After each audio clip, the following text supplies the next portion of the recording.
Swala kwanza, nini maana ya swala katika Uislamu? Katika kitabu swala imeelezwa maana ya swala. Jawabu zake ni zinajibiwa kwa namna mbili, yani kwa majawabu mawili kwa swali moja. Swala, unaposema swala katika lugha ya Kiarabu, kwa maana wale Waarabu wanapotaja swala, wale wasiokusudia ibada ya swala, wakisema swala wanasema as-salatu fil lugha. Swala katika lugha ya Kiarabu ni ad-du'a, ni dua. Swala katika lugha ya Kiarabu ni dua. Pale Allah subhanahu wa ta'ala anaposema wasalli alaihim, na uwaswalie wao, katika habari ya zaka, kwamba wale wanaotoa zaka, wakati wa kupokea zaka Mtume akaambiwa wasalli alaihim, chukua katika mali zao swadaka, yani zaka. Kaenda mpaka akaambiwa wasalli alaihim, na uwaswalie wao. Maana hapo ni kwamba na uwaombee dua pale wanapokuwa wanatoa zaka. Hiyo ni kwa upande wa lugha. Na swala kisheria ya dini yetu, maana huyu ameuliza sasa swala katika sheria ya Uislamu au katika Uislamu, nini maana ya swala katika Uislamu? Kwa hiyo sheria inatufundisha kwamba swala maana yake ni aqwalun, ni maneno, wa af'alun, na matendo, mahsuswa, matendo maalum, muftatihatun, ambayo yanafunguliwa bitakbiri, kwa kusema Allahu akbaru, wa muhtatimatun bitaslim, na yanamaliziwa na salamu kwa kusema assalamu alaikum. Kwa maana nyingine, huyo mtu anaposimama akitaka kuswali, jambo la kwanza anasema Allahu akbaru, anaelekea qibla akiwa na udhu, akiwa amejistiri na kwa muda maalum wa hiyo swala, alafu ananyanyua mikono akisema Allahu akbaru. Maana ya Allahu akbaru ni Allah ni mkubwa kuliko kila kitu. Kwa maana nyingine, wakati huo aache kila kitu katika dunia hii, asimame mbele ya Mola wake, amsemeshe, akili yake na fikira zake na moyo wake auhudhurishe mbele ya Allah. Ndio anasema Allah ni mkubwa kuliko kila kitu. Anapofanya hivyo, sasa kuna maneno maalumu yanayofuata.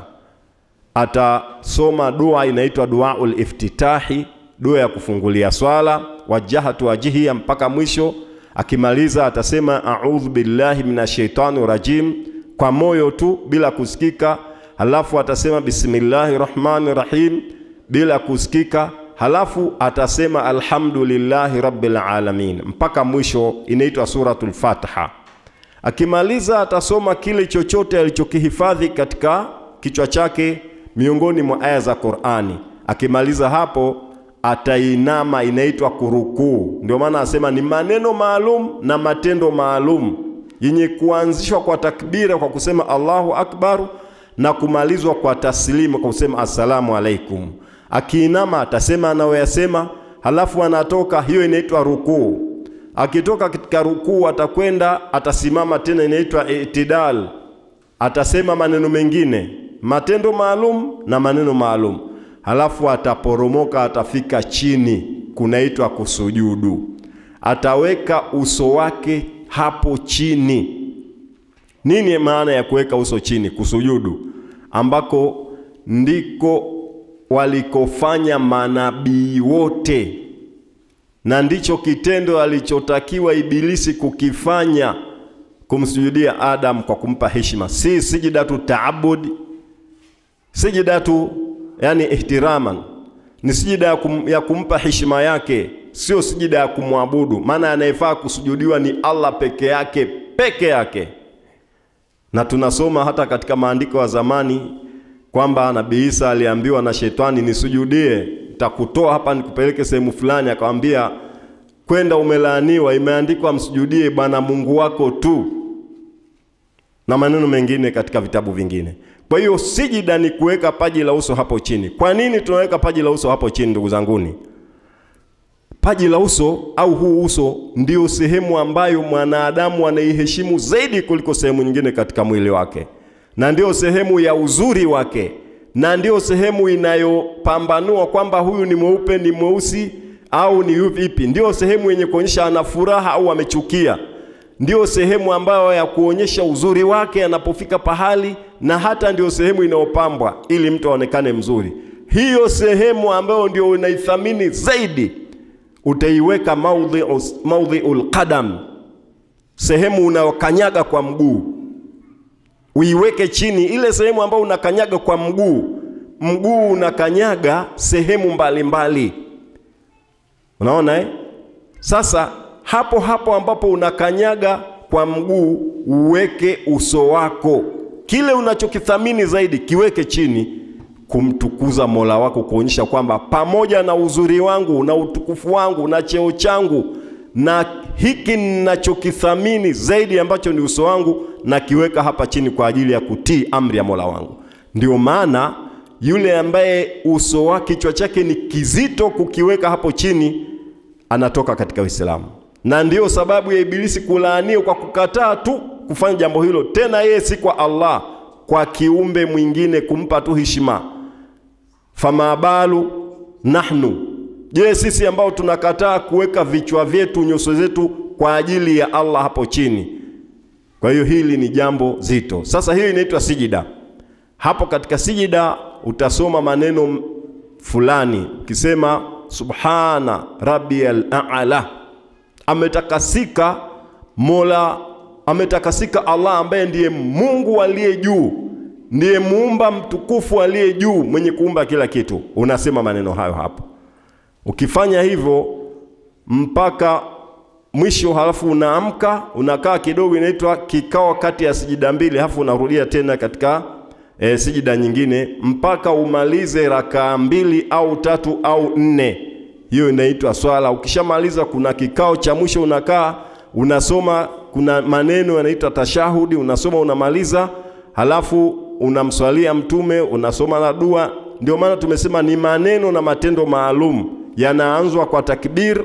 Mwisho wa hayo maneno unasema assalamu alaikum wa rahmatullahi wa barakatuh. Unaangalia upande wa kulia na unarudia unaangalia upande wa kushoto, umetoa salamu, umemaliza hiyo swala. Hiyo ndio maana ya swala. Jazakallahu khair. Madhara yanayompata Muislamu anayeacha swala, kuna madhara aina mbili. Kuna madhara ya kidunia na madhara ya kiakhera. Kuna madhara ya kiimani na madhara ya kimaisha. Madhara ya kidunia, Allah subhanahu wa ta'ala anasema, inna salata tanha anil fahsha'i wal munkar wala dhikrullahi akbar. Kwa hakika swala ikiswaliwa vilivyo humzuilia mwenye kuswali na mambo machafu na mambo ya aibu na mambo mabaya. Kwa hiyo mwenye kuacha swala hana mpaka wa kufanya mambo maovu.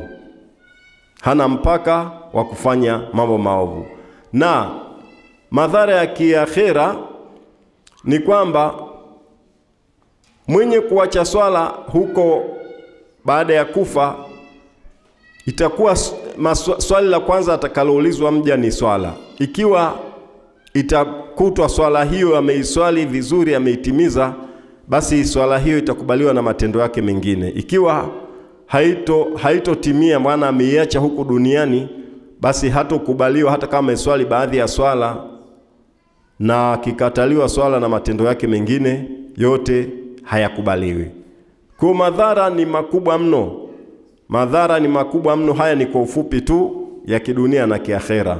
Wallahu aalam. Swala imepewa umuhimu mkubwa katika dini ya Kiislamu kwa sababu ndiyo ibada kubwa yenye kumuunganisha mtu Muislamu na Mola wake. Na kwa sababu Mtume sallallahu alaihi wasallam amesema as-salatu imadu din, swala ndio nguzo ya dini. Faman aqamaha faqad aqama din, mwenye kuisimamisha amesimamisha dini. Waman tarakaha faqad hadama din, mwenye kuiacha amevunja dini. Kwa hiyo imepewa umuhimu mkubwa kwa sababu ndio nguzo ya dini. Ndio nguzo ya dini. Umuhimu huu unaonekana hata wakati wa kukabidhiwa swala yenyewe. Ibada zote alizoamrishwa mtume ameamrishwa hapa na Jibril kutoka huko kwa Allah, na mtume anazileta hapa. Lakini swala ilibidi mtume achukuliwe kwa muujiza mkubwa kwa usiku mmoja, kutoka katika mji wa Maka mpaka mji wa Falastini, Baitul Maqdis, msikiti wa Aqsa. Safari ambayo ni ya mwezi mzima kwa mtu akisafiri, lakini alikwenda kwa madakika machache mpaka pale. Na alipofika pale alichukuliwa na malaika Jibril na Mikail, akapelekwa mpaka juu ya mbingu 7 katika makao matukufu, sehemu ambayo ni ya juu zaidi, hajafika kiumbe mwingine. Ndio miongoni mwa alivyokabidhiwa ni swala. Ni kuonyesha kwamba ni muhimu sana. Kwa hiyo muhimu wake ni mkubwa mno, kwa sababu ndio nguzo ya dini. Mwenye kuiacha ameacha dini, na atakayeiswali ndio sababu ya mtu huyo kutengenekewa duniani akiswali vizuri. Na atakayeiswali anaepukana na unafiki, na anayeiswali vizuri pia anaepukana na ushirikina. Inamzuilia mambo mengi katika mambo maovu. Kwa hiyo swala imepewa umuhimu mkubwa mno katika Uislamu, kwa sababu ndio nguzo pekee ya dini ambayo mtu akishikamana nayo inamsaidia mambo mengi sana ya maisha na kiimani na kiakhera. Wallahu a'lam. Mtu ambaye anakusudia kutoswali kabisa, hukumu yake kisheria ya dini ni kama alivyoeleza Mtume sallallahu alaihi wasallam. Mtume sallallahu alaihi wasallam amesema, al-farqu bainana wa baina al-kufri wa shirki tarku salati, kinachotutofautisha sisi na ukafiri na ushirikina ni kuacha swala. Faman tarakaha faqad kafara, mwenye kuiacha swala ameshakufuru. Kwa hiyo hukumu ya mtu asiyeswali katika Uislamu inabainishwa na hadithi hizi, ingawa baadhi ya Waislamu wa mwanzo miongoni mwa maimamu wameelewa ufahamu tofauti wa hadithi hii. Kuna ambao wamesema yule mwenye kuiacha swala akakusudia kuiacha, lakini hajapinga kwamba swala ni wajib, huyo anakuwa ni asi murtakibul kabair, amefanya madhambi makubwa sana, lakini hatoki katika Uislamu. Lakini wengine ambao ndio wengi wanasema mwenye kuacha swala ameshakufuru kutokana na hizi hadithi za mtume. Hizi ndio hukumu ambazo zimetolewa katika sheria ya dini ya Kiislamu. Bahiri ya hadithi ya mtume ndio hiyo, mwenye kuacha swala ni kafiri. Lakini baadhi ya maimamu wakasema ni yule mwenye kuiacha kwa kupinga uwajibu wake, lakini mwenye kuiacha kwa uvivu sio kafiri, ila anakuwa amefanya madhambi makubwa, atakiwa atubu, apewe muda atubu, muda siku 3. Swala inamsaidia mwenye kuiswali na mambo ya madhambi na maovu. Kwa nini? Allah anasema wala dhikrullahi akbaru, utajo na dhikiri ya Allah iliyo katika hiyo swala ni jambo kubwa. Ni jambo kubwa kwa mtu ambaye atazingatia. Baada ya hapo hataweza kufanya maovu, kwa sababu mnapoingia katika swala kama tulivyosema, unasema Allahu akbaru, Allah ni mkubwa zaidi kuliko kila kitu. Hiyo kauli ukizingatia hiyo tu, basi ikiwa Allah ndio mkubwa zaidi kuliko kila kitu, kwa maana hakuna chenye kufaa kutiiwa wala kunyenyekewa ila Allah. baada ya swala, kwa hiyo takbira tu lazima utasema Allah ni mkubwa kila pahali. Kwa hiyo kila utakaloliendea utauliza akili yako, si mmesema Allah ni mkubwa kuliko kila kitu, je, hili analikubali? Huyu mkubwa analikubali hili nilifanye? Kama halikubali kwa sababu ndio mkubwa na ndio mwenye faa kuamrisha kuliko yoyote, basi hili niliache kwa sababu halikubali. Si mmekubali kwamba ndiye mkubwa, ndiye mwenye faa basi kuamrisha na kukataza kuliko yoyote. Kule kusema tu Allahu Akbar. Halafu pia miongoni mwa maneno mazito mno ambayo tunayasema katika swala ni pale mtu anaposema iyyaka na'budu wa iyyaka nasta'in. Wewe tu tunakuabudu na wewe tu tunakuomba msaada. Wewe tu tunakuabudu wewe tu na wewe tu tunakuomba msaada. Na baada ya swala lazima utamwabudu Allah peke yake kwa vile umeshachukua ahadi, na kwa Muislamu anachukua ahadi hiyo mara 17 kwa swala za faradhi, wacha za sunna. Za faradhi anachukua ahadi hiyo mara 17, maana anasoma hayo maneno mara 17 katika kila rakaa, katika kila swala. Naona Kwa hiyo basi pale unaposema wewe tu tunakuabudu, ibada maana yake ni kumtumikia Allah katika maisha yako. Kumtumikia vipi? Kufuata maamrisho yake na kuacha makatazo yake. Mtu maisha yake yatakiwa awe chini ya maamrisho ya Allah na awe chini ya makatazo yake. Kwa maana afuate yale walioyaamrisha na aache makatazo yake. Afuate maamrisho, aache makatazo.